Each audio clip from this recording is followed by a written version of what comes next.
Welcome to Elementary Math Chat, a podcast for all elementary math teachers looking for ideas and support when it comes to teaching elementary math. I'm your host, Anna Marie Kretzy from Kretzy Creations, and after 20 years of teaching 4th and 5th grade math, I am ready to share my experiences in the classroom to help improve yours. Whether you are a brand new teacher, new to teaching math, or simply looking for a change, join me each week as we discuss all things elementary math. Let's get started. Hello, everyone, and welcome to another episode of Elementary Math Chat. And happy Halloween! I know this is always a crazy day to be a teacher, as is the day after Halloween, if I remember correctly. Hopefully your students don't bring too much candy back. That's always the problem. So hopefully that is not the case for you. All right, so this week we are continuing the conversation on interpreting remainders. But before we do that, I want to go back and highlight two main ideas from last week's episode. The first big idea I talked about last week was to have your students write an answer statement because this will help them make sure that their answers actually make sense.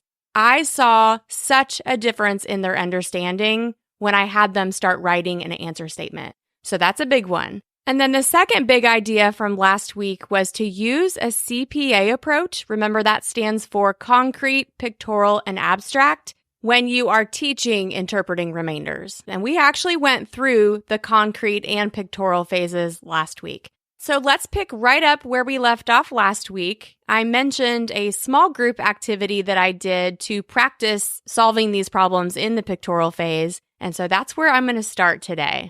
First, I want to tell you why I created this activity for my students. Year after year, I was noticing that they could do a division problem, and they could identify which number was the divisor and which number was the remainder, but they had no idea how it connected to the story, which in turn meant that they really didn't understand the problem to begin with. So I created this activity to help address those gaps in their learning because I knew if we couldn't get past that, they were really going to struggle on interpreting remainders. So this activity includes very simple division word problems, and the division is actually the very last thing that they do. So instead of just jumping right to the division problem and not even thinking about what they're doing, they go through every single part of the division problem and they identify exactly what it means in the story. For example, it has them identify the dividend and then explain what the dividend means in the story. So maybe it's the total number of pencils or it's the total number of cookies in the story.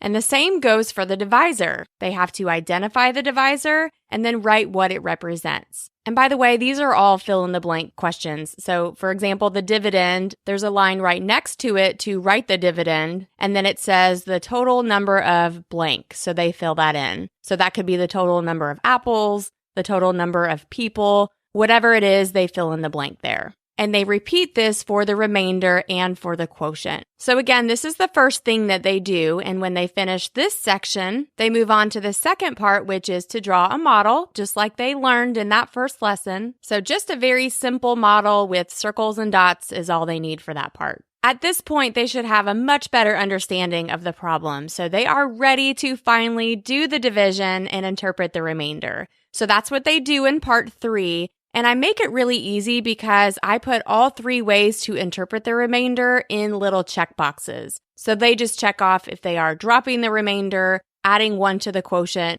or the remainder is the answer. And then, of course, the final step is to go back to the answer statements. Those are already written for them, by the way, and they fill in the answer after they've interpreted the remainder. Now, most of this is fill in the blank, like I mentioned, but there is one space at the bottom that is not because it has them explain why they interpreted the remainder the way that they did, and this is going to lead to some incredible conversations in your small group. In fact, that's when I knew this activity was working because my kids were able to tell me why we had to add 1 to the quotient and why we were able to drop a remainder in a certain situation. That certainly would not have happened as easily had we not gone through the division problem and made sure we understood every single component. So if you're interested in this activity, I will have it linked in the show notes for you, and there are 4 questions included. You can do them all 4 in one day. If you do that, I recommend either splitting it up to where you do 2 in whole group and 2 in small group, or what I did was I did all 4 in my small groups, but I only saw half of my class one day, and then I saw the other half the next day. The last thing I'll share about this activity, and then we'll move on to the second part of the lesson, is that it's editable. I know different grade levels have different ways to interpret the remainder, and I also know you may word things a little differently than I do, so you can make all those necessary adjustments as you need to. And again, I'll have that linked in the show notes for you. By the way, I did have someone reach out to me about the show notes. They were a little bit confused when I said show notes, like where that is. So I want to take the time real quickly and just explain that, just in case anyone else has that same question. The easiest place to find them is on your phone. So just scroll down to the very bottom of the episode and you'll see I have an overview of the episode, like a little summary. And underneath that is where I provide all the links. So anytime I mention an activity or a resource, those links will always be in the episode description, which is what we call the show notes. So that's one place you can find the show notes. The second place you can find them is on my website, and that website link is always within the show description. So you'll see if you go to the very bottom, it says, to view the show notes with the full transcript, head to kretzycreations.com/episode 16. They all follow that same pattern, so it's really easy to find that link. And if you click on that link, it will take you to my website and you'll see the same show notes there, but it'll feel more like a blog post because I'll include pictures when possible. I have the full transcript on my website. You can also listen to the episode on my website. So there's just a little bit more that's included when you visit that link for the show notes rather than just reading it in the show description. So again, show notes can be found in the episode description on your phone, or they can be found on my website.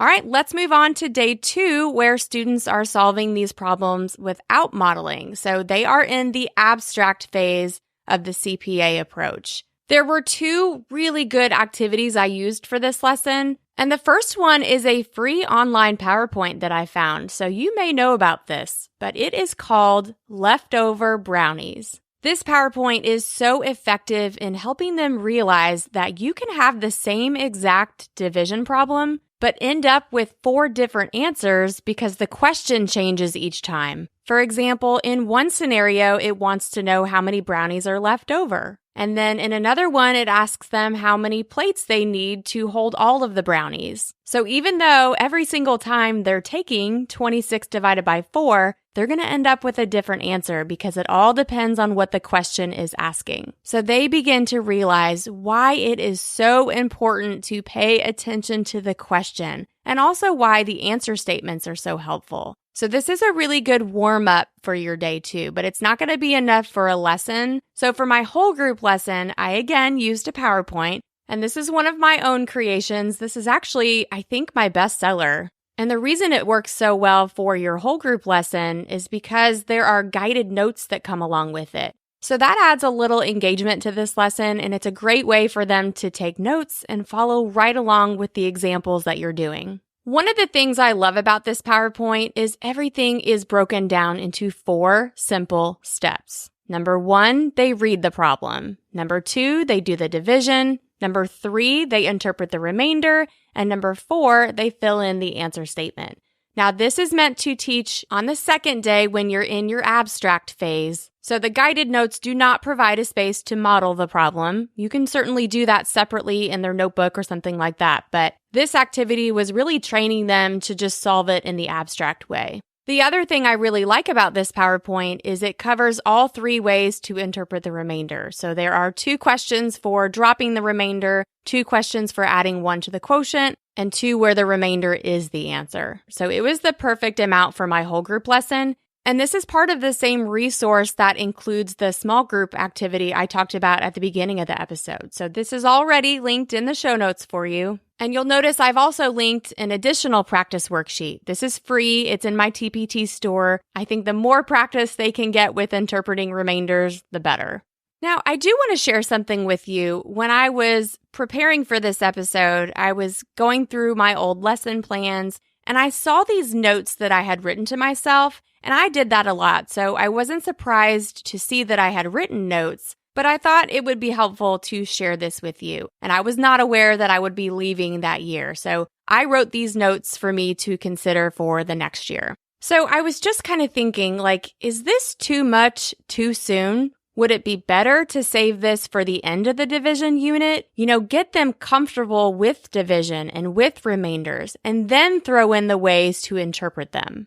For us, it was like the second lesson in the division chapter. So they were first learning, what is a remainder and how do we model them? And then all of a sudden having to decide how to interpret them. So I just kind of felt like maybe this would be better to save for the end of the unit. So it's just some food for thought, something to consider. Well, we have certainly covered a lot when it comes to interpreting remainders in these last 2 episodes. So I want to do a quick recap of how to use the CPA approach to teach interpreting remainders. In the concrete stage of the CPA approach, you're going to use manipulatives to act out and model the problems. And I suggested using dried pinto beans and sticky notes to model the problems. Then you move to the pictorial phase, and this is where you're going to draw a picture to represent the problem. And this can be just simple circles and dots to represent how many groups you have and how many are in each group. And then all of that prepares them for the abstract phase where they just simply write an equation to solve. And don't forget to have them write their answer statement because that's going to be a great way for them to check their answer and make sure they interpreted it in the correct way. All right, so that's going to take us to today's teaching tip of the week. This one is a really fun tip to encourage your students to get things done in a timely manner. Maybe it's cutting and gluing something down in their notebook, or maybe it's when you need them to count out a certain amount of something that you're going to use in your lesson. Some students are going to do this quickly and they're going to start right away, but then others might need a little motivation to get started. So that's where my idea comes in. What you're going to do is you're going to play a song, and this could be like a quick 2-minute song, whatever time you need them to complete the task in. Play the song and give them the challenge of finishing before the song is over. Now, ideally, you'll want to pick a song that is fast and upbeat because that's going to naturally make them want to work faster. And if they finish before the song is over, you can give them a little reward. Maybe it's a PBIS point or a bingo card that you pull. Whatever reward system you use in your classroom will work fine. Now, if you're thinking, gosh, I'm not sure what songs are upbeat and school appropriate, I've got you covered because I have the link to my Spotify playlist in the show notes. And these are all the songs that I used for these challenges. Some of them are like 45 seconds. Some of them are 2 to 3 minutes. So I often did these challenges at the beginning when we were getting materials out, putting things in our notebook. And I also did them at the end when we were cleaning up. And it was kind of a fun way to end the class as well. Another option instead of a song is you can just put a timer up. I think sometimes that countdown timer is just as motivating as a song. So you can give them a 2-minute challenge or a 3-minute challenge. And again, if they finish the task before the time runs out, they get a simple reward. All right, that is all for today's episode. Have a great week, and I will see you next Tuesday. Thanks for listening to today's episode of Elementary Math Chat. If you enjoy this podcast, it would mean so much if you could share it with a teacher friend to help spread the word and subscribe or follow so you never miss an episode. For more information, be sure to check out the show notes with links to related blog posts and resources. Talk to you next week.